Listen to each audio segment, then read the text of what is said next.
it's Natural Bow Woman here. Today I'm going to show you how I make a string, a single loop string for my English longbow. Okay, now to measure the bow, you need to measure it for the length of your bow plus extra to allow for the roping effect and the twisting on the string. So you need to measure both ends. So from this end, you measure from the top of the groove where the string sits and go all the way down, and from the top of the bow here you measure also from the top of the groove on the horn nocks, on the bow nocks here, okay, from the top here. Mine measures at 65 inches. I'm going to allow 16 inches because I'm still a newbie at this, so it gives me plenty of string. The average is they suggest about 10 to 12 inches, but I found when I did this one, it was long enough so that when it stretches it'll be okay, but I felt it was just a little bit too short. So that's how you measure the bow. Oh, okay, now we need to do the string. We're going to need to measure it out. And in case you're wondering why you're seeing my kitchen cupboards, is that's what I'm going to use to measure it. I'm going to use the handles. They're perfect. They keep everything, they keep them nice and tight. The bow measured at 65 inches and I'm going to allow 16 inches for my string, even though you don't they recommend 10 to 12, but I did 14 inches last time. I wasn't satisfied with the length, so I'm going to go for 16, so it's 81 inches altogether. Fortunately for me, my door handles, where I want to go, measures at 81.5 inches. Also allow for the diameter here, so maybe an inch for the both of them at each end. So what we're going to do, the string I'm using is black Dacron. It's waxed, but you'll see in a minute it's going to need a lot more waxing to keep them together. It's B50 Dacron, you can see there. Okay, so what we do is, well, what I do is tie it on and basically reel it along. You're going to have 7 on the top, 7 on the bottom, because I'm making a 14 strand string. So here I go. 1.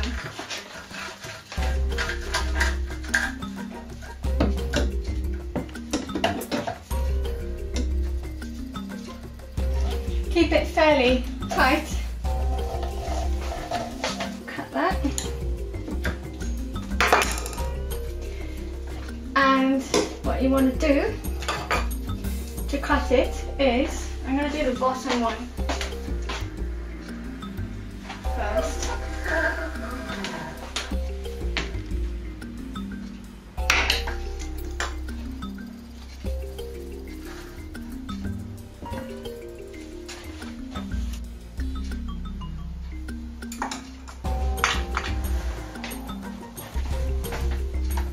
And then take the pieces together.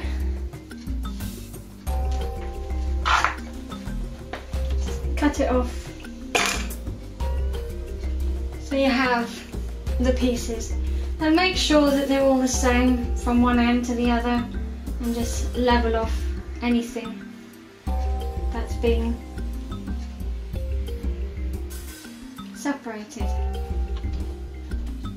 Okay, I cut the long 7 strands in half, and that left me with 14 strands, and I've now separated them into 3 separate bundles, 2 of 5 strands and 1 of 4, and you can see that one bundle is actually, one of them, one of the strands is shorter than the others, but don't worry too much about that because you'll see in a minute why.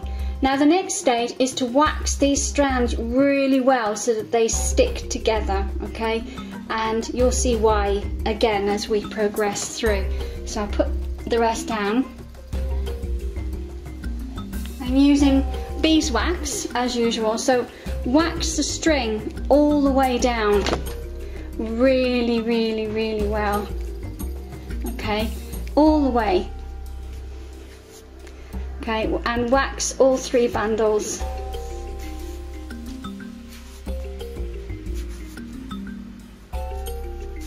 The string becomes easy to manage then, so make sure you do it with all 3. Okay, now that they're really waxed together, you can see that it's really stiff, well waxed, and really nice to work with like that. Now, what I've done is, what you do at the end now is separate the pieces, and you're going to taper it. So basically, if you can do it in pairs, just 1 inch and then another, but I'm going to do it singly, so I'm going to keep that one there. So about 3 inches down altogether. Keep the original length. Okay, so I'm going to cut this one about here. It doesn't have to be perfect, so that they got the shorter lengths. And then this one, and cut further down to about here, so that you've got different lengths to taper when you do the loop.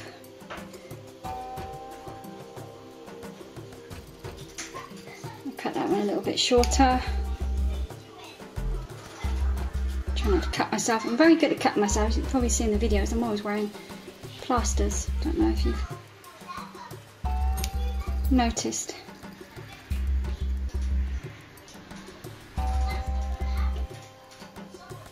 Doesn't have to be perfect. So you've got the tapering, which you will see soon.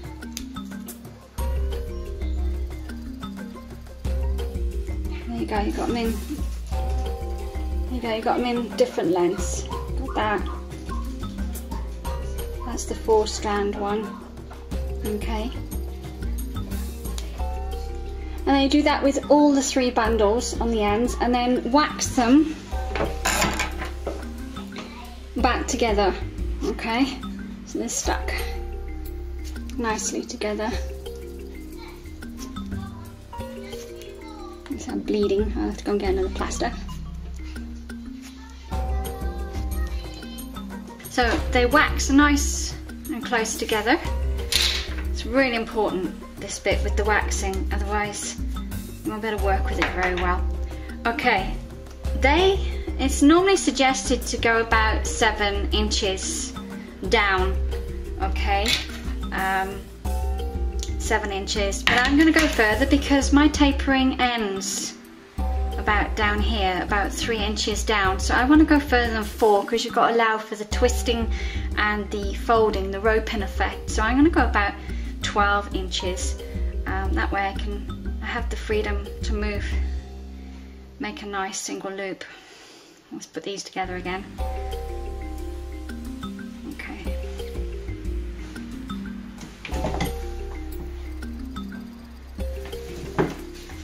Just making sure I was on record then. I had a funny feeling it had gone off talking to myself. Great. Okay. Right, so I'm going to go 12. I did 10 inches before, but I felt I still needed longer. So I'm going to go about 12 inches down. Okay. Right, what you do with this, as I said before, I'm left-handed, so I'm working with my left hand with the roping and holding it in my right. If you're right-handed, you'll be holding it in your left between your 2 thumbs like this, and you'll be working with your right hand. Okay, so I'm going to go back to the other side. Okay, what you're going to do now is twist. You get the top piece, so you're going to hold it like this and like this. So you get the top piece and you twist away from you, fold it down underneath your finger. Okay, get the middle piece, which is now the top piece, twist away, fold down over, twist away, fold down over, and you just keep doing that. You can see there's a roping effect starting to happen there. That's the importance of the wax, because it does keep it all together. So twist away, fold down, tuck it under your thumb, twist away, fold down, twist away, fold down, always using the top. Can you see that? Where you're getting the roping effect. It's a really, really simple technique. Twist down, twist away, fold down.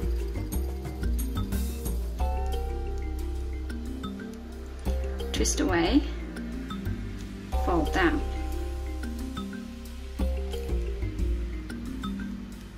Twist away from you, fold down over under your thumb. Twist away, fold down.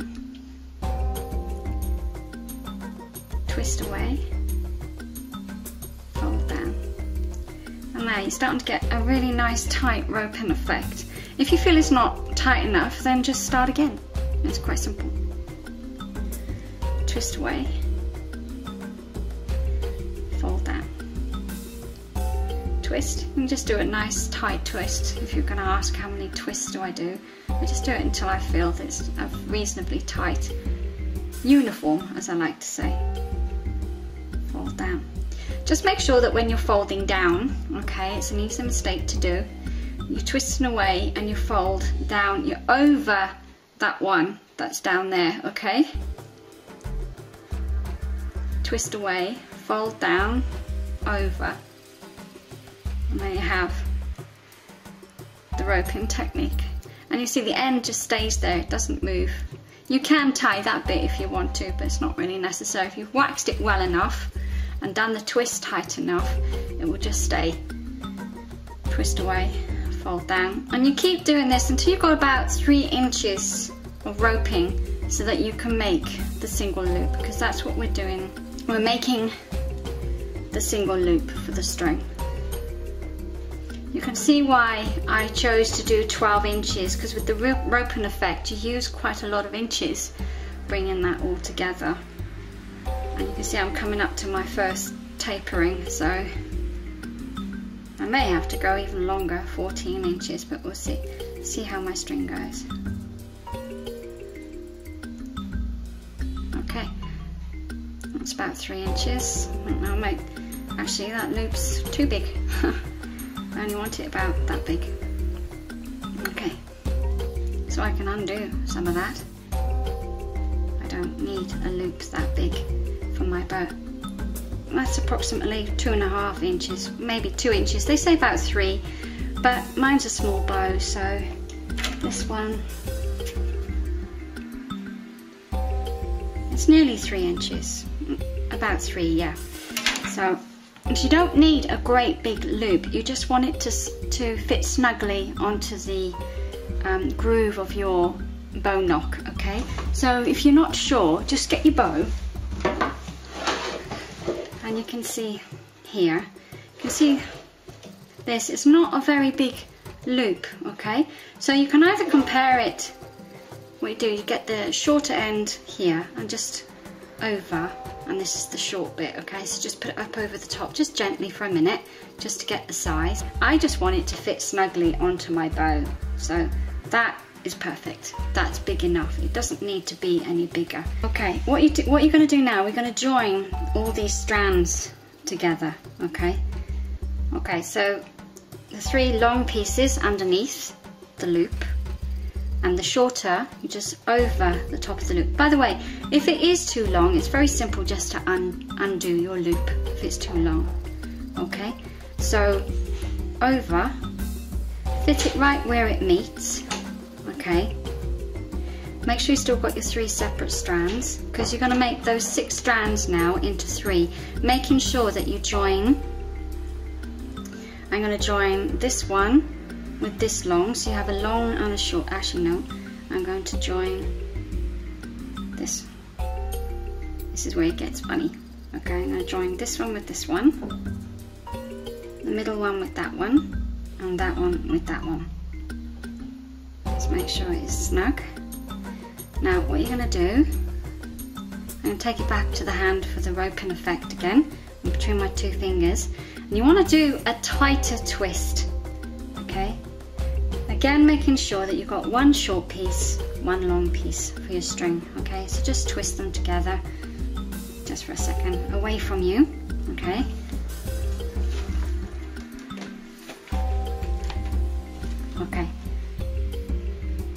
So twist,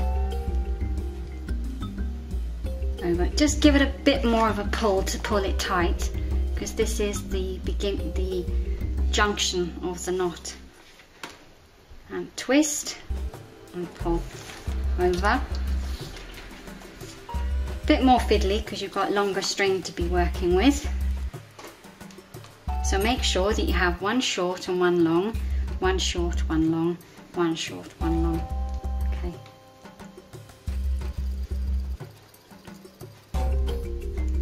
So there, that's how it looks when it's joined. It's nice and tight, secure. Twist, over, twist, over. Making sure you're keeping the strands separate, okay, because at the bottom they will knot up. You'll have a problem unwinding it all again. Save you the hassle. And twist and over. And the great thing about this is if you do it wrong, you just start again. Just keep doing it. Twist and over. Twist over.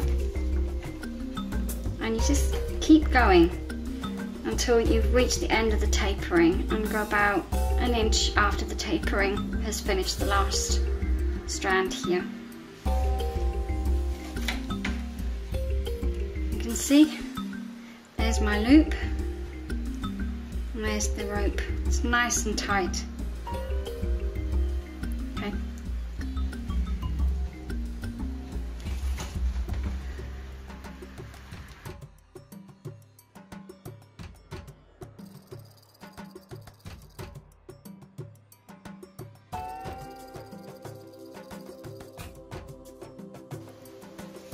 You see I'm coming up to the first length of string.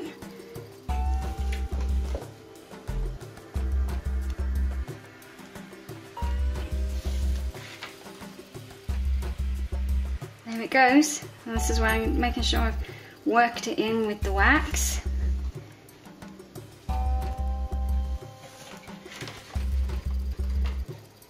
There we go, you can see it's just disappearing into the knot.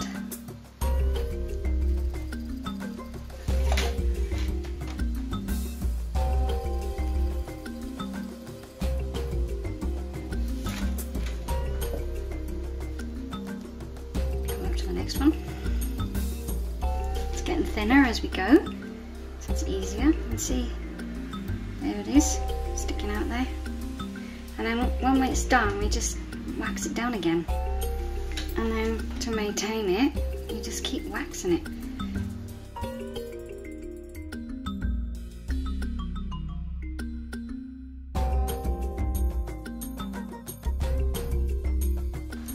See the other tapering, there it is. See them there?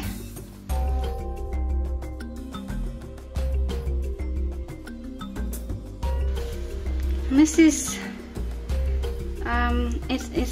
it's not a difficult technique to do, because this is my third bowstring that I made. The first one fell apart.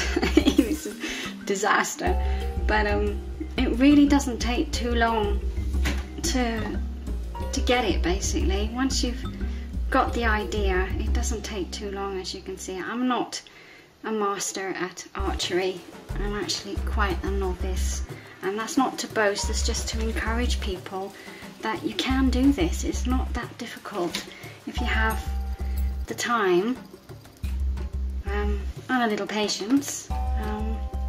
But the most difficult part is learning it, really. And even that is not too bad when you've got someone showing you.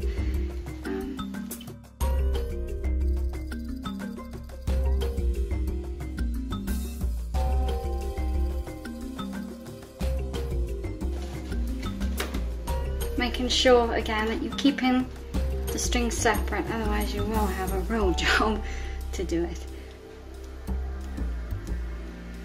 And that will do, I think. And that is how you do the loop for the single loop bowstring for the English Longbow. Okay. Now that we have the single loop done, for the one end of the bow, which is going to hook over the top part, now we're going to turn our attention to the other end just to make a rope end so that we can just turn it into the bowyer's knot. Okay, I have a video, I have already done a video on how to do the bowyer's knot. I'll attach the link to this video or something. Okay, now what we're going to do is with the end here, you're just going to twist the string towards the way the roping effect is twisted. Okay, just going to twist it like that, because they usually say I think it's about, is it one twist per every inch, I think, but I kind of just go with how I feel about the string. So as you can see, I'm just working it, giving it, just twisting it. And you have to twist it so that the fibres stay together. Well, the strands, not fibres. So that the strands stay together, so that you have it all nice and uniform. Once the bow is strung, and this is all my view, I'm no expert, it all tightens up together anyway. So, but any little loops, any bumps like this in the string, just twisting it helps to basically iron those out, as they say.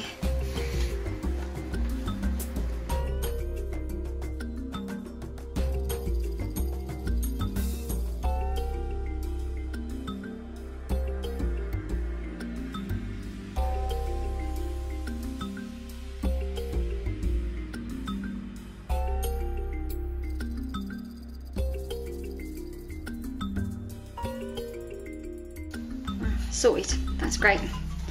Okay, about 10 inches from the end. There. And again, just the roping technique.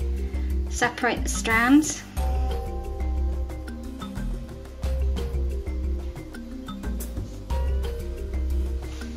Okay, so the same technique as before. Twist, over, twist. Don't forget, away from you, okay? And always start with the top strand, okay? Always the top strand. It won't work otherwise, trust me. I've tried it, it doesn't work, it just falls apart, and I was like, why is it falling apart? Okay.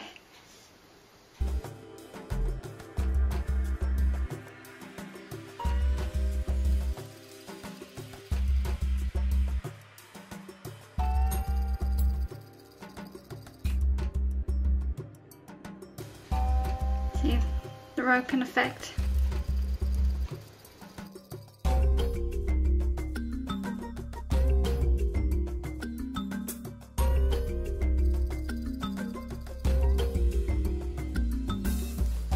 And you just keep going right to the end, and all you do at the end is put a little knot in it, or you can just get a bit of serving and bind or wrap the serving on like you would with fletchings.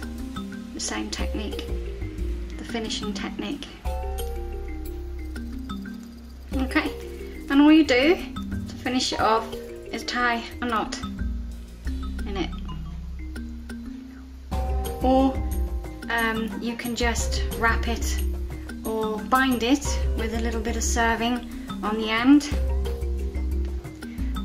And there you are. That is how you do a single loop string for an English longbow.